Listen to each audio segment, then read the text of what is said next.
Are you looking for a way to speed up your podcast growth? And if so, are you sure that that is the right move for you at this moment? Today, we're looking at test results from 5 paid platforms that you can use to get new subscribers for your podcast. This is Profits Through Podcasting, where we help health-focused entrepreneurs generate leads and revenue for their businesses through podcasting.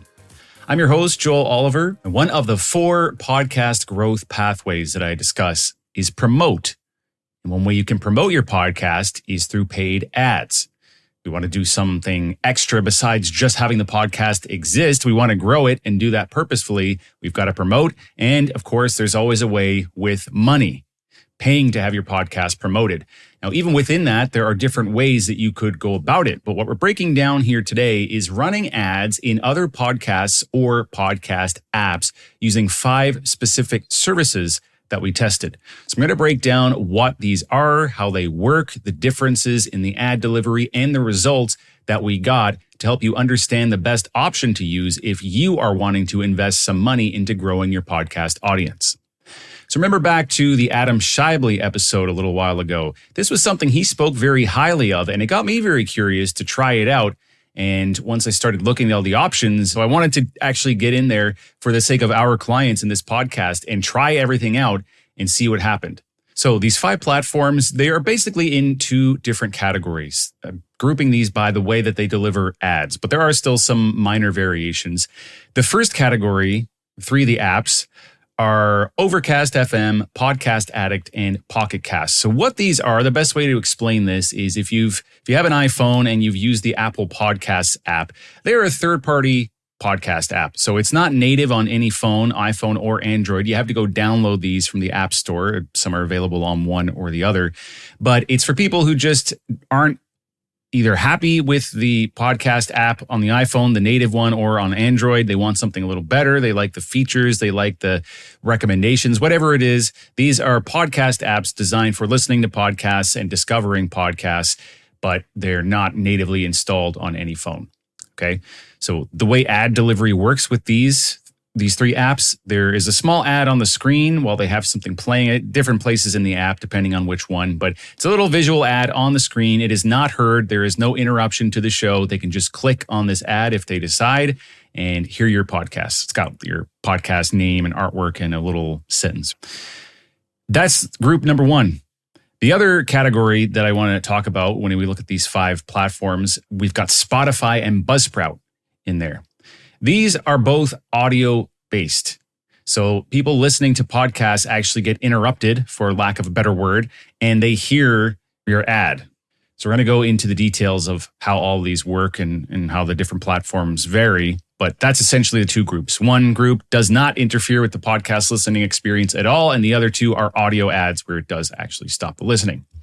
Now, regarding the tests, we need a lot more data to make any real determinations. Of course, there could be flaws in methodology. Maybe our ads weren't that good. There are just a lot of differences that are hard to account for. But I'm not working at Harvard. You can test as well, but I want to share our experiences because what I do know and really what I wanted is I have an idea of what I would double down on versus what I wouldn't do again at all. I would just focus on what worked best for us rather than trying to optimize and fix the things that didn't work. So although the data collection is not purely scientific, it's okay for what I needed anyway. So I wanted to share it with you.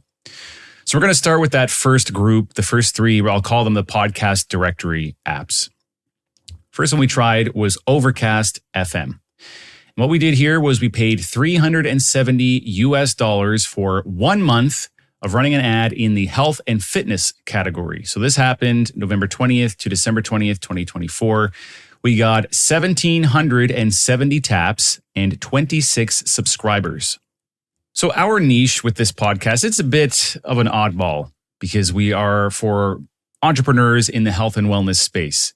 You're not going to be able to target those in these scenarios like you maybe would be able to do so better on pay-per-click ads, meta ads, where you can really drill down into exactly who you want to reach.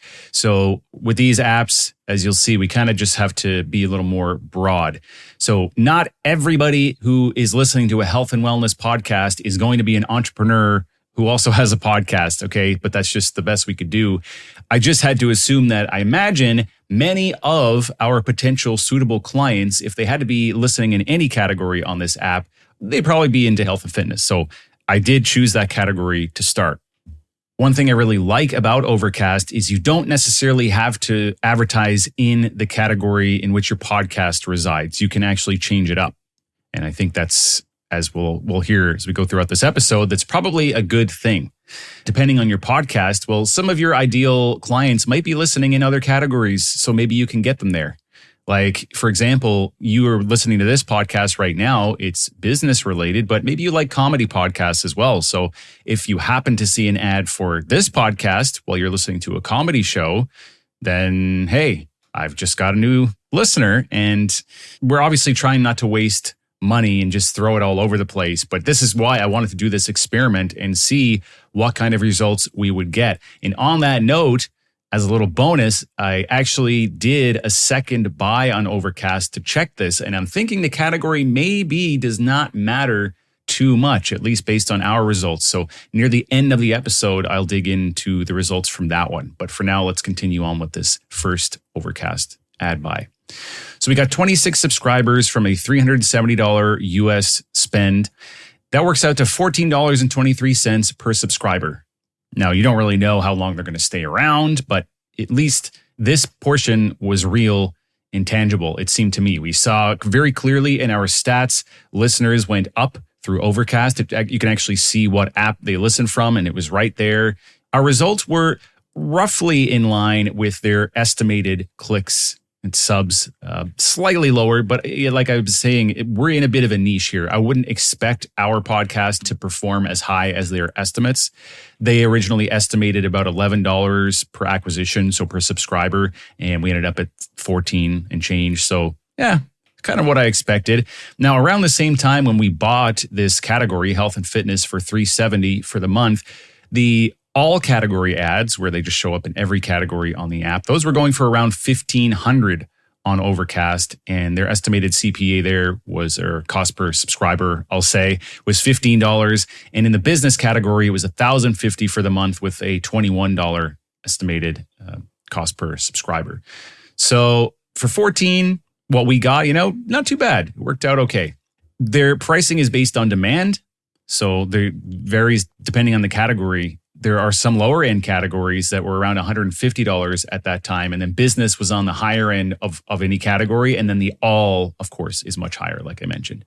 So anyway, it seemed logical to us to start out to pick the most relevant category. But of course, it did cost more than just buying a cheap category, seemingly unrelated. And we didn't even use the business category, which is probably where we should have been. But at $1,000, I thought that's a bit of a steep investment compared to the other platforms just to test it out. Let's just see how health and fitness does first.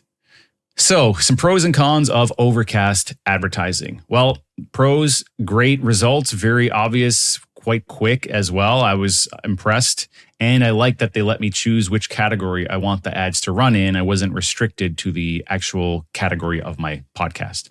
Cons with Overcast, well, some categories appear to cost more than other platforms, and there can be a wait to get the category that you want. That's arguably a pro as well because they limit the amount of ads running at any one time, but it does mean that sometimes you cannot just walk in and buy it right away. You've got to wait for a slot to open up. Moving on to the next platform, Podcast Addict. So similar to Overcast in many respects, this is a podcast listening and discovery app for Android devices. As I kind of alluded to, the tests that I did here with the timelines, the costs, they're all going to be different across the app. So it's difficult to do a perfect comparison, but it at least gave me insight into what I want to do more of and less of and what to recommend for our clients. So in Podcast Addict, we did go with the business category this time. This actually isn't what I wanted because I wanted to do a more fair comparison from app to app. I wanted to try health and fitness after having done it on Overcast, but they force you to choose the one that your podcast is set to.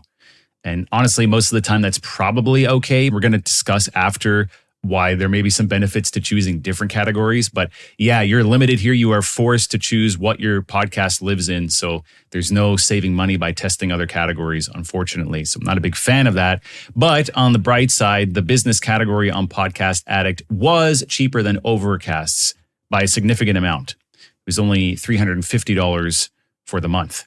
Whereas at that time, Overcast business category was going for around $1,000. As I mentioned, it goes up and down, depends on the demand. But for $350 for the month of January, they estimated 1,200 to 2,000 clicks. Whereas for Overcast, with the higher price point, they estimated 1,500 to 2,000 clicks. So right in the same ballpark, but a lot higher of a price from Overcast. Podcast Addict, for that lower price, estimated 15 to 200 subscribers. Yes, that's right. That's a giant window, 15 to 200. And Overcast, on the other hand, their estimate was 50 to 65 subscribers. So perhaps a more realistic number, or they're just a little more confident in giving a narrower window. But in any case, at the very least, this price point from Podcast Addict for the business category was less. So with all that said, I do apologize that we can't do a proper comparison, but in the business category on Podcast Addict for that $350 that we spent, we ended up with 715 clicks, so below what they estimated, 13 subscriptions, which is right on the border of what they estimated as the low end, which is a 1.82% conversion rate. Fairly in line with the Overcast campaign we did cost-wise, but lower performing in terms of cost per subscriber. Because here with Podcast Addict, it worked out to be about $27 per subscriber that we got. And as I mentioned, with Overcast, it was about $14. These are both fine if you can make some sales. But, with the results coming in here at half of the Overcast campaign, where we got double the amount of subscribers and the cost was half per subscriber, that's a big difference, right? But I can't compare accurately because we did use two different categories. But as I mentioned, it gave me some real world insight to what would work and not work for us. So I learned that, and it helped me make a decision moving forward. So I don't necessarily need perfect data.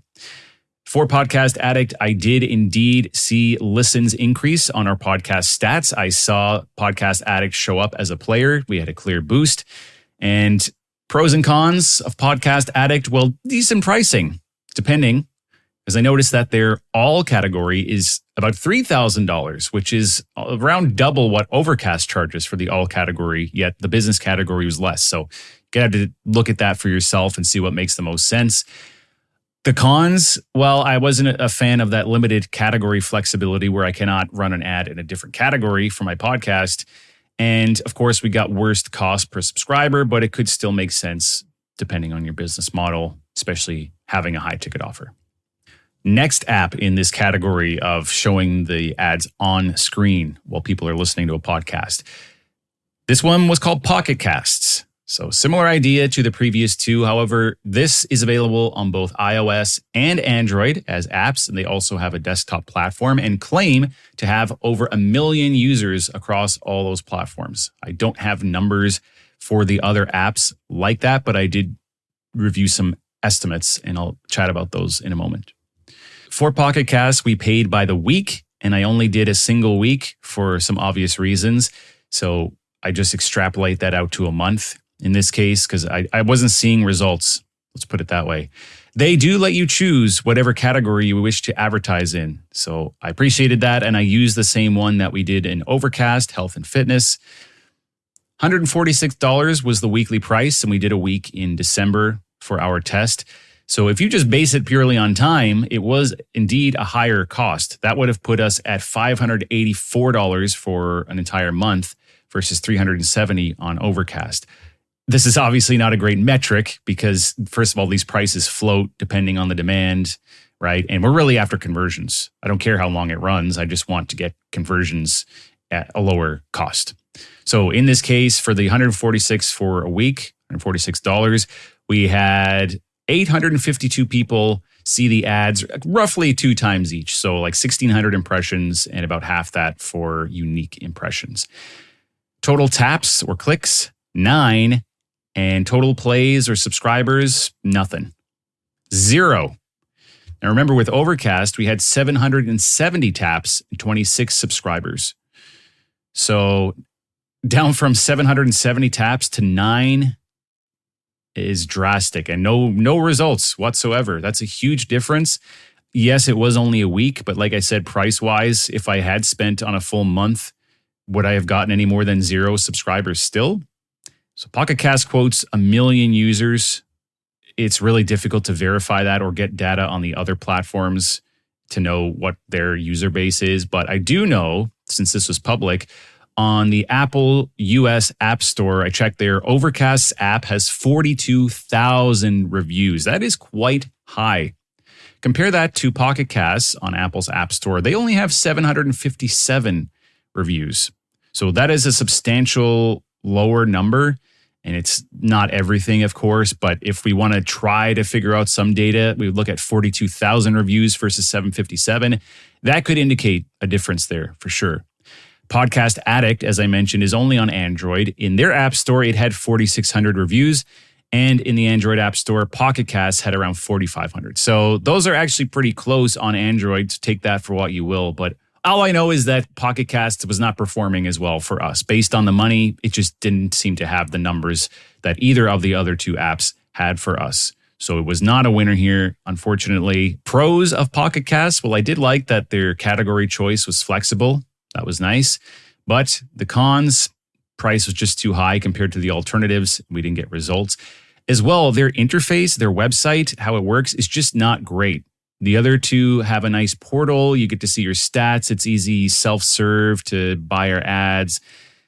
Pocket Cast, they just send you an email after the fact with your stats. It's just lacking in that department of a nice online portal. So that was a downside as well.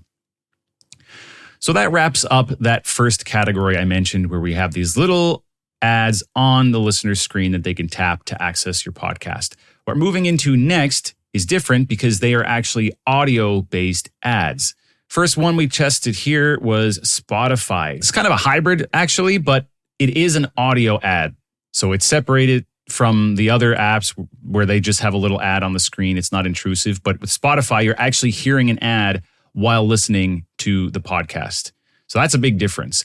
There are some other differences here as well, although you can say that Spotify is a podcast directory app in similar ways to the other ones. It's somewhat different because it is huge. It has other functions. It's got a giant user base that may have Spotify for non-podcasting reasons like music, more mainstream in that way. So a bit of a different app when you think about it in that way, but it still at the end of the day does play podcasts. It lets people find podcasts. And with this version of ads, it is audio based. So the way the user experiences this, you're listening to a podcast, you hear it stop, takes one of those ad breaks, and all of a sudden an ad is playing. You get an on-screen display in this case as well. So if you're looking at the Spotify app during one of these ads, your actual podcast shows up there, which is neat. People can click right over to it, save it, listen to an episode. There's nothing added to the show notes. It's just for that moment, they hear your ad and they see it on the screen if they're looking. The ad is not stitched into the podcast audio. It's just within Spotify's app. And if people are not listening on Spotify, they do not ever hear this ad. Since this is all happening within Spotify's platform, it seemed to have the most customization and targeting to me. And they have a lot of data, right? Because it's all happening within their ecosystem. Something odd, though, is they did not have a subscribers number as a metric for the ad campaign. The only most relevant or suitable campaign objective here, as they call it, was streams. You set that as your objective, and then you're trying to get someone to tune in to an episode of your show when they get the ad. I set a budget of about $200 US. That got us 19,000 impressions. This began around December 29th, and it took less than a week to deplete that balance.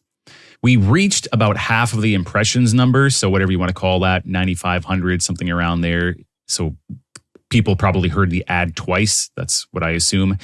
We had 35 clicks from all of that and a total of 5 streams. That's not very good. 5 people tuned into an episode from all those, and we have no data on subscribes. Either no one subscribed or they don't show it. I didn't know. So overall for the money, this was not great. Now, Spotify is obviously a huge, great, successful platform, so I don't really know what the secret is here or if these just aren't meant to perform very well. Maybe our audio ad wasn't very good. Maybe it was targeting. I'd have to do more testing or just run more ads for repetition, like maybe once is just not enough to convince people. Plus, as we know, our podcast is in a bit of an odd niche, so I don't expect it to be great, but yeah, you're asking people who are already listening to a podcast to tap into yours, potentially tune in or save it. So there's a whole bunch of things, in my opinion, that seem to be working against you in that situation. And Overcast, despite our strange niche, definitely delivered on the results, and people clicked the ad, they went in there and found the podcast. So yeah, when you're comparing Spotify to Overcast offering here as a podcaster trying to get more listeners, this just didn't stack up in our situation, at least. So the pros of Spotify, well, there's a lot of data. You can clearly see the clicks. You can see the conversions, the impressions. I like that, although we didn't have very many.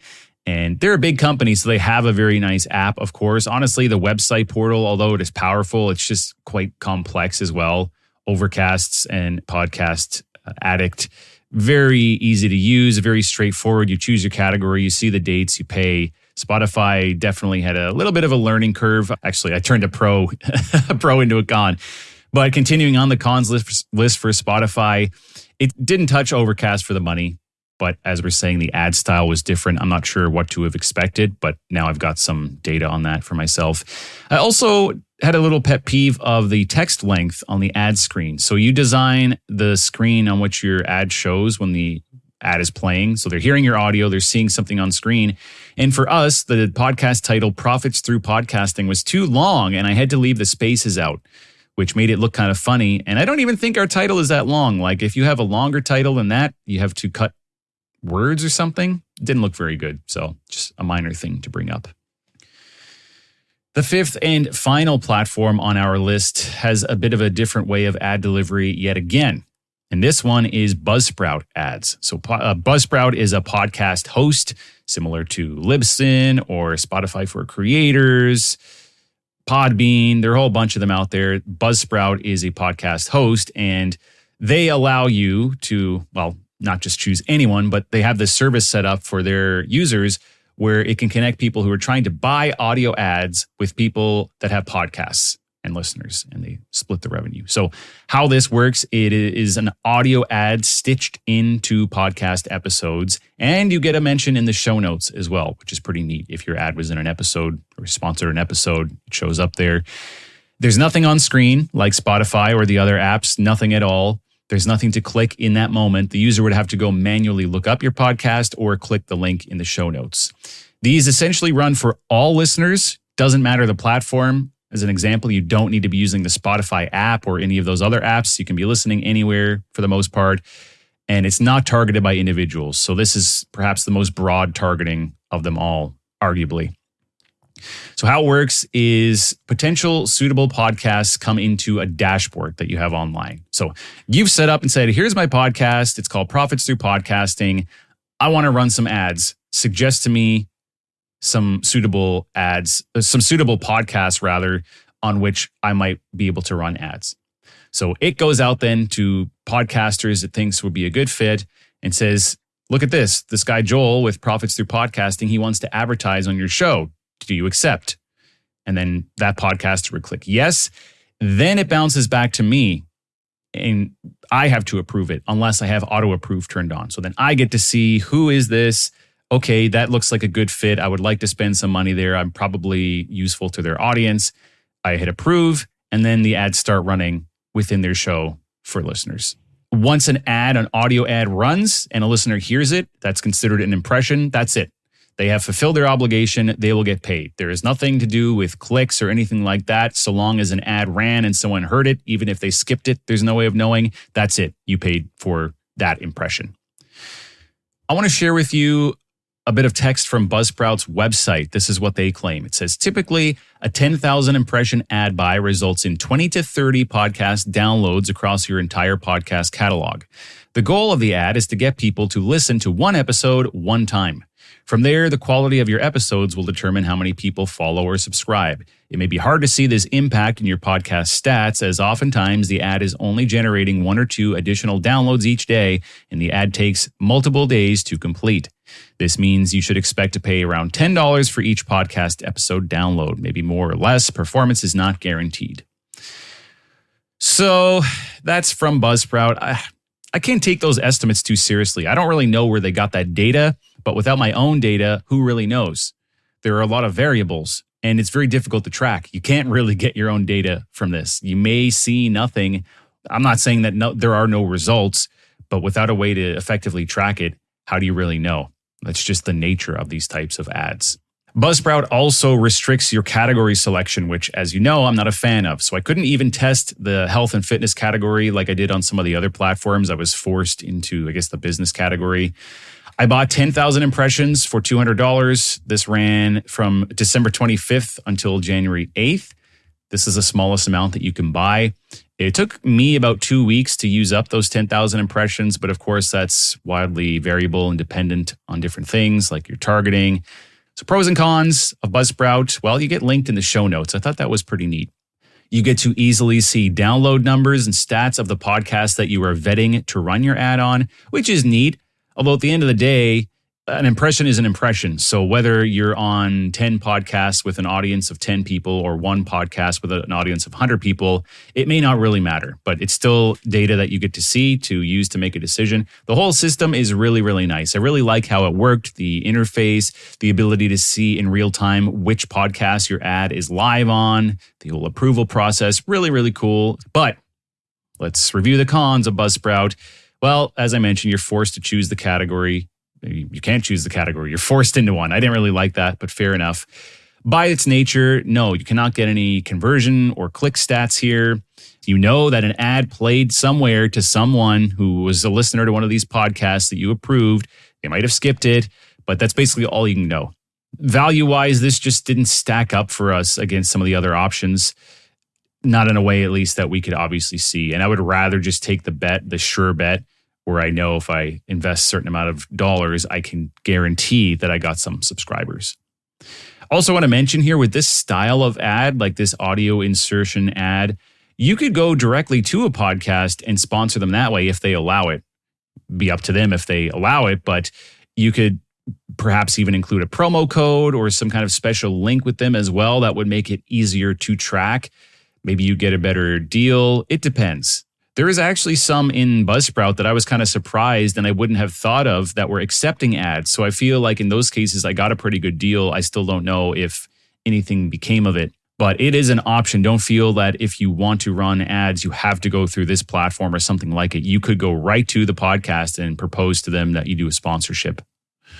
And they can even do a host read ad in that case where the host reads the ad. Could get you better results than just having an inserted audio ad. I want to wrap up with a quick summary and how I suggest you go about trying these paid ads to grow your podcast. But first, as promised, I want to get into the bonus ad buy that I did on Overcast in a completely seemingly irrelevant category. I chose the fiction category. This buy was from January 5th to February 5th of this year, 2025. It only cost $140 because there's just lower demand for this category. And it performed quite well. Isn't that interesting? It had a higher conversion rate than our first ad in the health and fitness category, which was more money, like over double. So we ended up with 2.5% of clicks from this ad ended up subscribing versus 1.5% on the other one, giving us a total of $8.20 per subscriber, down from $14 for the other Overcast ad buy. Isn't that interesting? An irrelevant or seemingly irrelevant category got better results. So it may be worth trying. I'm certainly going to test it again because as I pitched the idea, just because someone is listening to a fiction podcast or a comedy podcast doesn't mean that they're not your ideal buyer. Doesn't mean in our case that they're not a health and wellness entrepreneur with the podcast. So yeah, I'm going to try more of those. There are a handful of what I'll call lower cost categories. Some of those are science, religion, music, leisure. So it may be worth trying there as well. So let's wrap up here. I like that you can spend money to speed up your audience growth. Audience is very important for a variety of reasons. Obviously, listeners could potentially become customers. That's one of our main goals, but also think social proof. Bigger guests, when you're starting out, they don't really want to come on smaller time podcasts. They want to see that you've got a bit of a following going. This helps speed up the process. It still takes time, and of course it takes money, but it takes less time than it would if you just relied on organic, natural growth. One thing I would say is you want to have your content as perfected as you can before you look at something like this. Because if your audio is bad, which we know is a huge tune-out reason, or your episodes are boring, that sort of thing, why invest money into trying to get subscribers when they're just going to come over, listen to it, and shut it off and leave? You want to make sure that when they come, they like what they hear, and then they stick around as you continue to publish future episodes. So that's a big thing to consider first. And just your overall business goals. Like, yes, a podcast audience that's bigger is typically good, but also what are your business goals right now? Would it be better to invest in a mailing list if you don't have one? Because we know that can help get additional sales, capture additional sales from your audience. What if you just should be running Facebook ads or something, ads on Instagram, or hiring a social media manager? I'm just floating these ideas. It's going to be dependent on your specific situation, but don't just assume that, yeah, I need a bigger audience, I just want to go spend money on that. It might not be the right thing for you right now. With these podcast ads, no, it is not really possible to track through the funnel perfectly. If you have a high ticket offer, which you should, you're going to have a bit of wiggle room there. And maybe you don't need to obsess over the numbers. If your business is anything like mine, yeah, I do want to track ad spend as best as possible and see where the ROI is coming from. But if I'm going to spend $400 a month on something like this, and I can see that we add 25, 26 new subscribers each time, okay, that's a bet I'm willing to make. It's not huge, high risk. We are working on our funnel, continuously optimizing, hoping that people come into our ecosystem, into our family, and someone will eventually become a customer. So I don't have the exact data, but at that price, I'm willing to do it. That is the hope. And if we're not converting any of those people that discover us, well, we've got bigger problems. In the show notes, I'm going to put the links to each of these platforms so you can review and potentially try them for yourself. I think you know what my highest recommendation is. I know what I'll be recommending to our clients as a first strategy. Definitely Overcast would be number one. Podcast Addict would be the second. And then once that stops working, I'll move on to something else perhaps. I assume Overcast will burn out. It may need some downtime, like perhaps floating around different categories if a certain one just seems to be burned out. Or if I try them all after a while, it's like you've kind of exhausted that listener base. There's no one else in the audience that hasn't found your podcast. Then you can move on to something else. So I hope that was helpful for you. Despite the arguable flaws that are within the data, I know that I learned from this what I needed to get. I'm going to be passing it on to our clients. I've passed it on to you. This is a great way to make a decision, and I think a great strategy for you as well. Please, if you do run any ads on these platforms, let me know. Send me an email, DM me on Instagram. I'd love to hear results from you as well and add that data to my own data, hear how these ads are performing for you. Join us again next time on Profits Through Podcasting for more insights on how to turn your health-focused podcast into a lead and revenue generation machine for your business. Are you ready to let a team of professionals handle your entire podcast production workflow? East Coast Studio can help you elevate your podcast to the higher quality standards required for credibility in the health and wellness space. Plus, give you the guidance and support needed to podcast consistently, growing your impact and your sales. Visit eastcoaststudio.com to learn more.